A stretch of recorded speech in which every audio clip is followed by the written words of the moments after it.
Aujourd'hui, je vais aborder le troisième point qui dit qu'il est interdit de se lamenter, mais qu'il faut rendre grâce à Dieu en toutes choses. Une personne peut se lamenter de plusieurs manières. Elle peut se lamenter parce qu'elle n'a pas ce qu'elle voudrait, elle n'a pas ce qu'elle a demandé. Elle peut se lamenter parce que Dieu ne l'a pas encore exaucé. Elle peut se lamenter parce que quelqu'un d'autre n'a pas fait ce qu'elle voulait. Et tout ça sont des formes de lamentation et peut-être qu'il en existe même plusieurs. Vous avez déjà entendu peut-être quelqu'un qui va dire « Je n'ai pas pu étudier parce que telle personne n'a pas payé des frais de scolarité pour moi. » Ou encore « Je n'ai pas pu me marier parce que telle personne de ma famille ne m'a pas donné du travail. Et du coup, je n'avais pas d'argent, donc c'est pour cela que je n'ai pas pu faire le mariage. » Ou quelqu'un d'autre va dire « Ma meilleure amie, mon meilleur ami n'a pas été là pour moi dans les périodes difficiles alors que moi j'ai toujours été là pour lui ou pour elle. » Vous allez trouver des personnes qui vont dire cela juste en mentionnant ce qui s'est passé et d'autres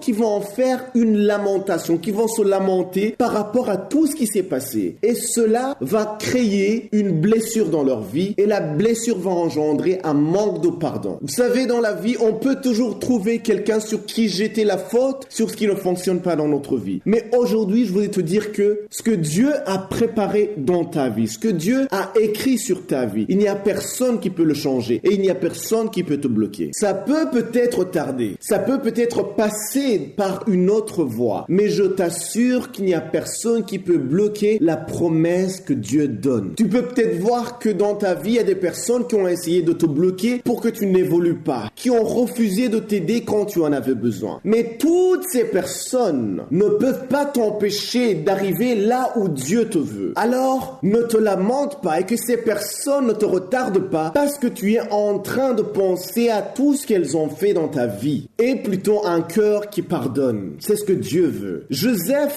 Dieu lui avait donné des promesses qu'il allait être le plus grand de sa famille. Mais ses frères ont voulu le tuer et ils ont fini par le vendre pour être esclave en Égypte. Si vous lisez dans Genèse chapitre 39, versets 7 à 9, vous allez voir que la femme de Potiphar a voulu coucher avec Joseph. Mais Joseph a refusé de se souiller et n'a pas voulu pécher contre Dieu, malgré que sa vie n'avait rien à voir à ce que Dieu lui avait promis. Si tu regardes comment Joseph s'est comporté dans les périodes difficiles, pendant qu'il était esclave, pendant qu'il était emprisonné. La première chose, il ne s'est pas plaint. La deuxième chose, c'est qu'il ne s'est pas souillé, il n'a pas péché. La troisième chose, il a pardonné ses frères. Oui, c'est vrai, il y a des gens peut-être dans ta vie qui t'ont fait du mal, qui ont péché contre toi, qui se sont moqués de toi dans les périodes difficiles, mais que cela ne te bloque pas et que ça ne te pousse pas à te lamenter. Mais montre cela à Dieu, il saura quoi faire. Il y a des choses qui ressemblent à des blocages, mais Dieu peut transformer ça en promotion. S'il n'avait pas vendu Joseph pour être esclave en Égypte, Joseph n'aurait pas été gouverneur de l'Égypte et il n'aurait pas sauvé sa famille de la famine. Nous devons alors apprendre à rendre grâce en toutes choses, parce que même quand c'est un malheur qui nous arrive, Dieu peut toujours changer ça en bénédiction. Je vais souligner quelque chose. Nous ne rendons pas grâce à Dieu pour le malheur qui nous arrive, mais nous rendons grâce à Dieu parce qu'il est Dieu. Nous rendons grâce à Dieu dans le bonheur et dans le malheur. Nous rendons grâce à Dieu quand nous sommes bénis et nous rendons grâce à Dieu quand quelque chose de mauvais nous arrive. Parce que c'est lui qui a accepté que nous traversions ces épreuves. Et en tout, il reste Dieu. C'est l'Éternel qui est